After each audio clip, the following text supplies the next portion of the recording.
నమస్తే, welcome to Khammam 360. Bhoodan ఇల్లు కూల్చివేతపై స్పందించిన బీజేపీ.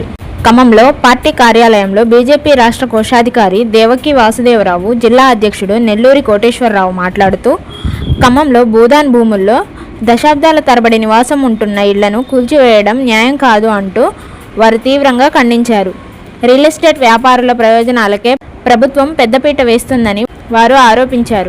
కనీసం ప్రజలకు 24 గంటల సమయము మరియు నోటీసులు కూడా ఇవ్వకుండా రాత్రికి రాత్రి ఇల్లు కూల్చివేయడం సమంజసం కాదు అని వెల్లడించారు. డీజీపీ ఖమ్మం పర్యటన వాయిదా.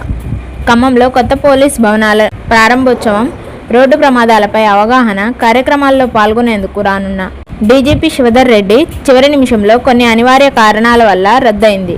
మరలా పర్యటన ఎప్పుడు నిర్వహించబడుతుంది అనేది త్వరలో ప్రకటిస్తామని ఉన్నతాధికారులు తెలిపారు. పెరిగిన మిర్చి ధరలు. ఖమ్మం వ్యవసాయ మార్కెట్లో స్వల్పంగా పెరిగిన మిర్చి ధరలు కాస్త ఊపిరి పీల్చుకున్న రైతులు. కింటా ఏసీ మిర్చి ధర 18,600 కాగా కొత్త మిర్చి ధర 18,600, కింటా పత్తి ధర 7,500గా నమోదైంది. ధరల స్వల్ప పెరుగుదలతో రైతులకు ఉపశమనం కలిగిందని రైతులు వ్యక్తం చేస్తున్నారు. వెలుగుమట్ల బాధితులను పరామర్శించనున్న తీన్మార్ మల్లన్న.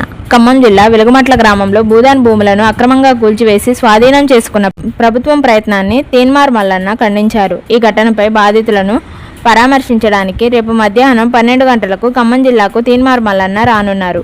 ఈ కార్యక్రమాన్ని జయప్రదం చేయాలని పార్టీ నాయకులు, కార్యకర్తలకు పిలుపునిచ్చారు. దయనీయకరంగా మారిన వెలుగుమట్ల బాధితుల పరిస్థితి. అధికారుల నిర్లక్ష్యంపై భూదాన్ భూముల ఇళ్లు కోల్పోయి తాత్కాలికంగా ప్రభుత్వం వారిని అంబేద్కర్ భవనంలో ఉంచినా కూడా కట్టుబట్టలతో అశుభ్రత, దోమల మధ్య వారి పరిస్థితి దారుణంగా మారింది. గూడు కోల్పోయిన వారిని ప్రభుత్వం తక్షణమే ఆదుకోవాలని వారు కోరారు. అర్హులకు న్యాయం చేస్తామంటూ స్పందించిన కలెక్టర్. ఖమ్మం వెలుగుమట్ల భూదాన్ భూముల విలువ సుమారు 250 కోట్లు ఉందని, సీసీఎల్ఏ హైకోర్టు ఆదేశాలతో ప్రభుత్వం భూమిని స్వాధీనం చేసుకుందని కలెక్టర్ అనుదీప్ తెలిపారు. భూదాన్ యజ్ఞ బోర్డు, రెవెన్యూ శాఖ విచారణలో నకిలీ పత్రాలు, అక్రమ కేటాయింపులు బయటపడ్డాయని, పలువురిపై కేసు నమోదు చేశామని, స్వాధీనం చేసుకున్న భూమి ప్రజా అవసరాలకు ఉపయోగిస్తామని తెలియజేశారు. అంతేకాకుండా ఇల్లు కోల్పోయిన అర్హులైన స్థానిక పేద ప్రజలకు ప్రభుత్వం న్యాయం చేస్తుందని ఆయన స్పష్టం చేశారు. అసలైన బాధితులకు తప్పకుండా న్యాయం చేస్తాం.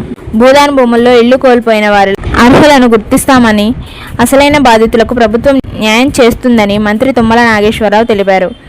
అంతేకాకుండా అర్హులైన బాధితులకు స్థలం ఉన్న చోట ఇందిరమ్మ ఇల్లు, స్థలం లేని వారికి డబుల్ బెడ్రూమ్ ఇల్లు ఇస్తామని మంత్రి తుమ్మల నాగేశ్వరరావు తెలిపారు. మోసపూరితంగా భూదాన్ స్థలాన్ని అమ్మిన వారు జైలుకు వెళ్తారని ఆయన హెచ్చరించారు. 3 మంత్రులు ఆ వ్యాపారుల కోసమే కూల్చివేత. ఖమ్మం వెలుగుమట్ల ప్రజలను పరామర్శించిన మాజీ మంత్రి కేటీఆర్ మాట్లాడుతూ, 3 రియల్ ఎస్టేట్ వ్యాపారుల ప్రయోజనాల కోసం 900 మంది పేదల ఇళ్లను కూల్చివేయడం దుర్మార్గమని వెల్లడించారు.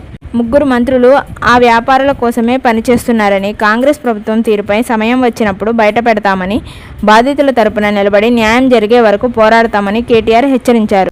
అరెస్ట్ అయిన సైబర్ క్రైమ్ కేటుగాళ్లు. సైబర్ క్రైమ్ కేసులో మరో 6గురిని అరెస్టు చేసిన సత్తుపల్లి పోలీసులు.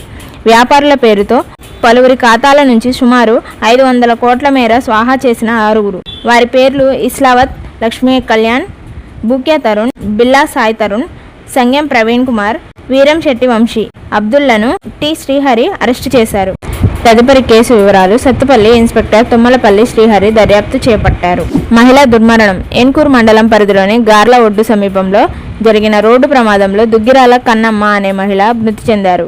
కాలినడకన వెళ్తున్న ఆమెను గుర్తు తెలియని వాహనం ఢీకొట్టడంతో తీవ్ర గాయాలై అక్కడికక్కడే మృతి చెందింది. సమాచారం అందుకున్న పోలీసులు ఘటనా స్థలానికి వెళ్లి దర్యాప్తు చేపట్టారు. దారుణ హత్య. ఖమ్మం జిల్లా తిరుమలాయపాలెం మండలంలో పడమటి తండాకు చెందిన గుగ్లోత్ రామచంద్రు తన కూతుర్ని వేధిస్తున్న బాణోత్ సాయిని ప్రశ్నించగా ఇరువురి మధ్య ఘర్షణ జరగగా కోపంతో సాయి రామచంద్రును కత్తితో పొడిచి హత్య చేసి అనంతరం పోలీస్ స్టేషన్లో లొంగిపోయాడు. పోలీసులు సంఘటనా స్థలానికి చేరుకుని వివరాలు సేకరించారు. గుప్త నిధుల కోసం క్షుద్ర పూజలు. ఖమ్మం జిల్లా పెనుబల్లి మండలం ఏరుగట్ల గ్రామంలో ముత్యాలమ్మ గుడి సమీపంలో 3 పూజారులు గుప్త నిధుల కోసం క్షుద్ర పూజలు చేస్తూ జేసీబీతో తవ్వకాలు జరుపుతున్న సమయంలో దాని శబ్దాలు విని సమీపంలో 4 స్థానికులు కలిసి పూజలు నిర్వహిస్తున్న వారిని గ్రామస్తులు పట్టుకొని పోలీసులకు అప్పగించారు. ఖమ్మం రైల్వే స్టేషన్లో గుర్తు తెలియని వ్యక్తి మృతి. ఖమ్మం రైల్వే స్టేషన్లో ప్లాట్ఫామ్పై ఓ గుర్తు తెలియని వ్యక్తి మృతి చెందాడు. మృతుడి వద్ద ఎలాంటి గుర్తింపు కార్డులు లభించలేదని రైల్వే పోలీసులు తెలిపారు. ఈ ఘటనపై కేసు నమోదు చేసి దర్యాప్తు చేస్తున్నట్లు వెల్లడించారు. మృతుడి వివరాలు తెలిసిన వారు రైల్వే జీఆర్పీ అధికారులను సంప్రదించాలని పోలీసులు కోరారు. మృతదేహాన్ని పరిశీలించి వివరాల కోసం ఆరా తీస్తున్నారు.